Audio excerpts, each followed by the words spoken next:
আজকে দুপুরে কি রান্নাবান্না করলাম সেটা শেয়ার করছি।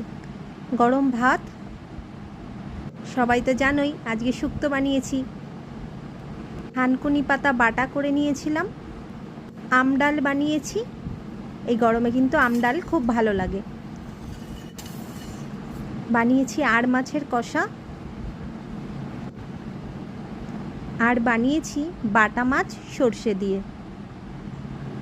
হালকা করে বানিয়েছি বাটা মাছটা। এই ছিল আজকে দুপুরের রান্নাবান্না। আজকে দুপুরে কি রান্নাবান্না করলাম সেটা শেয়ার করছি। গরম ভাত, সবাই তো জানোই আজকে শুক্তো বানিয়েছি। থানকুনি পাতা বাটা করে নিয়েছিলাম। আম ডাল বানিয়েছি। এই গরমে কিন্তু আম ডাল খুব ভালো লাগে। বানিয়েছি আর মাছের কষা,